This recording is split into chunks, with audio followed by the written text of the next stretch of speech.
আপোনালোকে জানে মই যোৱা 5টা বছৰ 25 গোলকগঞ্জ সমষ্টিৰ বিধায়ক আছিলো আৰু সেইখন সমষ্টিৰে 8খন গাঁও পঞ্চায়ত অলমোষ্ট 80,000 ভোট আহিছিলে আৰু গৌৰীপুৰ সমষ্টিখন অসমৰ ভিতৰতে সৰ্ববৃহৎ যি 2-3খন সমষ্টি আছে তাৰ ভিতৰত এখন য'ত 3,10,000 ভোটাৰ।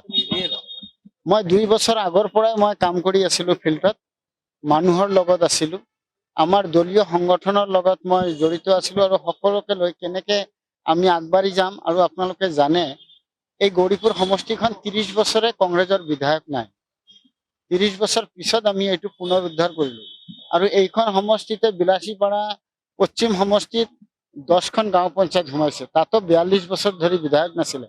তাৰ কাৰণে মোৰ সন্মুখত এটা কঠিন প্ৰত্যাহ্বান আছিলে। আমাৰ জিলা কংগ্ৰেছ, ব্লক কংগ্ৰেছ, মণ্ডল কংগ্ৰেছ, বুথ কংগ্ৰেছ, আমাৰ যুৱ কংগ্ৰেছ, সেৱা দল, NSUI সমন্বিতে মহিলা কংগ্ৰেছ সকলোৰে লগত মই আলোচনাৰ মৰ্মে আমি এটা পৰিকল্পনা কৰিছো আৰু আমি সাধাৰণ জনতাৰ কাষ লৈ গৈছিলো। আৰু 2 বছৰ আগৰ পৰাই মই যেহেতু লাগি আছিলো তাৰ কাৰণে মই সময় দিব পাৰিছো।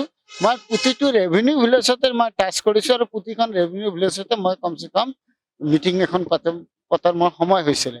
সেইকাৰণে মই কৈছো ৰাইজে মানি লৈছে আৰু ৰাইজে বিচাৰিছিলে যে দীৰ্ঘদিন ধৰি এই দুখন সমষ্টি বিশেষকৈ বিলাসীপাৰাৰ অংশ আৰু গৌৰীপুৰৰ অংশ UDFৰ হাতত আছিলে, তাৰ পৰা মানুহে পৰিত্ৰাণ পাব বিচাৰিছিলে।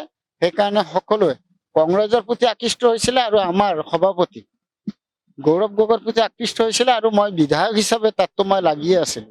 মই সকলো সময়তে প্ৰতি দুষ্ট ব্যক্তিজনৰ লগত আছিলো, সকলো সময়তে প্ৰতিটো জাতি জনগোষ্ঠী প্ৰতিটো শ্ৰেণীৰ মানুহৰ লগত মই সম্পৰ্কত আছিলো। তাৰ কাৰণে আজি অসমৰ ভিতৰতে সৰ্ববৃহৎ জয় মই ছিনি অনাৰ কাৰণে সক্ষম হৈছো। ৰেজাল্ট আমাৰ কৰবাত আমি মাৰ্জিনেলি হাৰিছো, কিন্তু ভোট আমাৰ নথকা নহয়।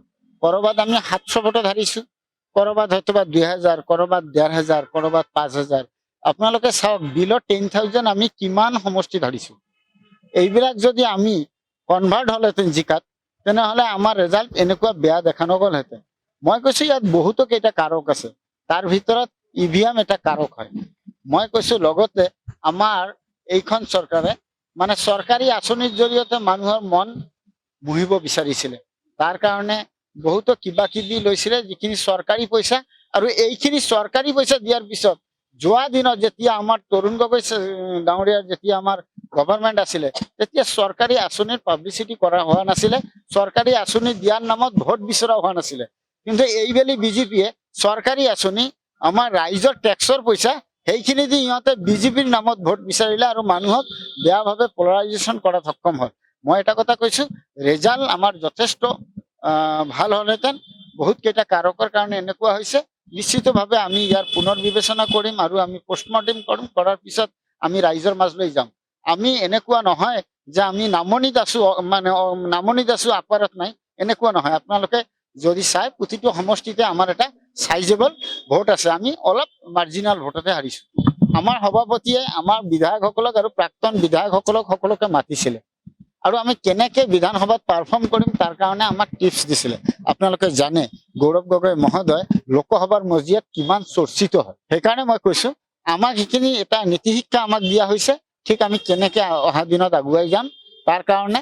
কাৰণ চৰকাৰখনৰ শপত হ'ব, তাৰপিছত বিধায়কসকলৰ মানে মুখ্যমন্ত্ৰীৰ শপতৰ পিছতে বিধায়কসকলৰ শপত হ'ব, তাৰপিছত আমালোকৰ ছেছন আহিব।